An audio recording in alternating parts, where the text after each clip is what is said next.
Is my self advocate Deepika. So as you know कि हम already CLAT 2025 की तैयारी कर रहे हैं। सो हम लीगल रीजनिंग से स्टार्ट किया है, हमने लॉ ऑफ टॉर्ट्स हम कर रहे हैं। हमने already offences under law of torts में न्यूसेंस कर लिया है। सो नेक्स्ट है हमारा डेफेमेशन टॉपिक। सो डेफेमेशन क्या होता है आज हम समझेंगे। डेफेमेशन क्या है? ये एक सिविल रॉन्ग है that occurs when someone makes a false statement that injures another person's reputation. Defamation होता क्या है? अगर कोई फॉल्स स्टेटमेंट गलत चीज बोल दे जो कि दूसरे पर्सन की रेपुटेशन को हार्म करे, वो डेफेमेशन होती है। किसी की रेपुटेशन को हार्म करना मतलब डिफेम करना मतलब डेफेमेशन। ओके, डेफेमेशन 2 टाइप्स की होती है, लिबल एंड स्लैंडर।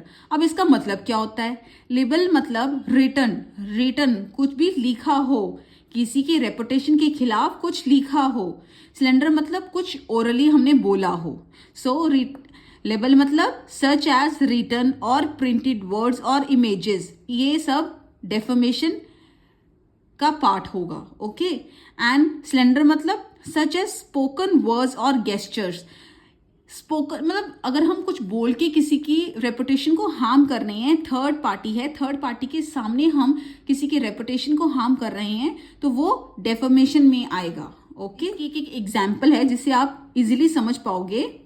जैसे कि इसमें क्या है, when someone publishes in the newspaper that you are a thief even though this is false। अगर किसी ने लिख दिया, किसी ने पब्लिश कर दिया न्यूज़पेपर में कि आप चोर हो, बट वो गलत है, तो आपकी रेपुटेशन को हार्म हुआ। सो ये डेफेमेशन का केस बनेगा। ओके, सो अगर कोई भी रिटन में न्यूज़पेपर में पब्लिश करवा देता है कुछ भी आपके रेपुटेशन के खिलाफ, तो वो डेफेमेशन होगा। ये क्या है कि an entity has verbally spoken to another party, मतलब दूसरे बंदे को, अनदर पार्टी को उन्होंने वर्बली मुंह से कुछ बोला, एंड मेक अनट्रू स्टेटमेंट, जो कि गलत स्टेटमेंट थी वो बोली अबाउट अनदर एंटिटी। एक एंटिटी ने दूसरी एंटिटी के बारे में कुछ गलत बोला।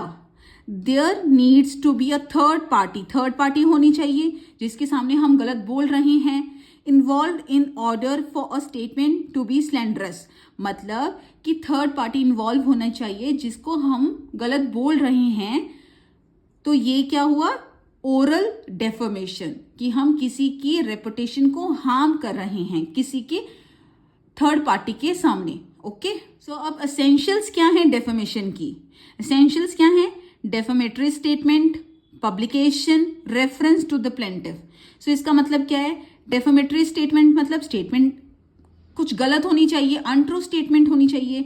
The statement must be one that tends to lower the reputation. Statement ऐसी होनी चाहिए जिससे कि रेपुटेशन लो हो ऑफ द प्लेंटिफ की रेपुटेशन को हार्म हो, लो हो in the eyes of right thinking members of society, जो कि सही बंदे हैं उनके सामने प्लेंटिफ की रेपुटेशन हार्म हो जाए, वो होती है defamatory statement.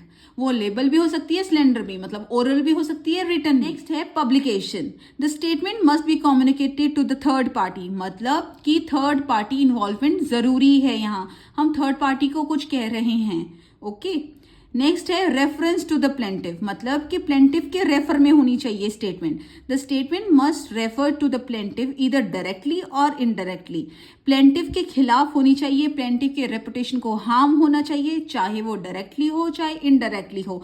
Reference to the plaintiff होनी चाहिए, मतलब प्लेंटिफ के खिलाफ होनी चाहिए, तो वो डेफेमेशन है। नेक्स्ट है डिफेंसेस टू डेफेमेशन, मतलब अब डिफेंडेंट क्या डिफेंस लेगा कि मैंने डिफेम नहीं किया, मैंने प्लेंटिफ के खिलाफ कुछ नहीं बोला।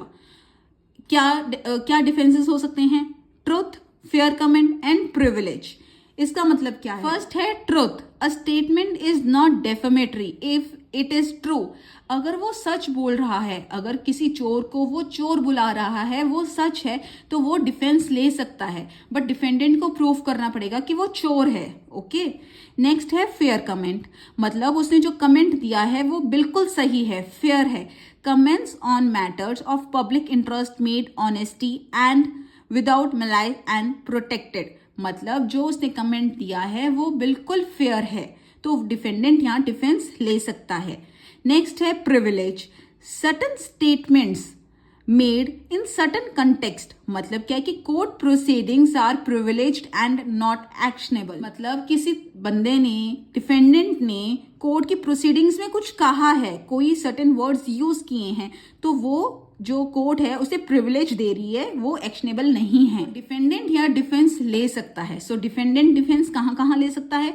ट्रुथ, उसने सच बोला है, फेयर कमेंट दिया है, कोर्ट ने उसे प्रिविलेज दी है कि तुम बोलो। ओके, नेक्स्ट है डैमेजेस। अब डैमेजेस में क्या आएगा? The plaintiff can sue for damages, plaintiff defendant को सू कर सकता है डैमेजेस के लिए, विच में इंक्लूड, अब डैमेजेस में क्या क्या इंक्लूड होगा?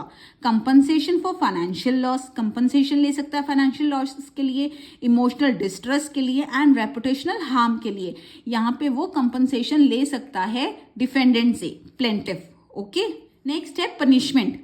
अब डेफेमेशन की क्या पनिशमेंट होगी डिफेंडेंट को? पहले ये आईपीसी था, Indian penal code. Indian penal code अब चेंज हो गया है बीएनएस में, भारतीय न्याय संहिता में। ओके, सो इसके अंडर क्या है? सेक्शन 356 बीएनएस में, भारतीय न्याय संहिता में under section 356 addresses defamation with penalties including simple imprisonment up to 2 years, fine और both and potentially community service. So ये पनिशमेंट है डेफेमेशन की। ओके, सो यहाँ पे बीएनएस ने एक ये वर्ड न्यू ऐड किए हैं। इसका मतलब क्या है? पोटेंशियली कम्युनिटी सर्विस का मतलब क्या है? Community service is unpaid work, unpaid work है परफॉर्म्ड बाय अ पर्सन और group of people for the benefit and betterment of their community contributing to a noble cause. इसका मतलब क्या है? जैसे कि किसी ने चोरी की है तो उसको क्या किया? उसको सजा दी कि साथ वाले गुरुद्वारे में जाके तुझे फ्री में काम करना पड़ेगा, अनपेड वर्क करना पड़ेगा। ओके, तो उसके बेटरमेंट के लिए, तो उसका मतलब होता है पोटेंशियली कम्युनिटी सर्विस। ये न्यू वर्ड्स ऐड किए गए हैं बीएनएस में। सो आई होप आपको समझ आया होगा कि डेफेमेशन होता क्या है। सो हमने आज क्या किया है कि डेफेमेशन होता क्या है, ये सिविल रॉन्ग है, इसके कितने टाइप्स होते हैं, oral and written, libel and slander, ये होता है। और इंसेंशियल्स क्या हैं डेफेमेशन की? Defamatory statement, publication, reference to the plaintiff, and defences क्या है, डिफेंडेंट क्या डिफेंसेस ले सकता है वो किए हैं, damages and punishment. I hope आपको डेफेमेशन समझ आया होगा। आपको क्लैट का ऑलरेडी जो प्रीवियस ईयर क्वेश्चन पेपर है उसमें जो इंपॉर्टेंट टॉपिक्स हैं वो ही करवा रही हूँ। So thank you. Next topic हम नेक्स्ट लेक्चर में करेंगे।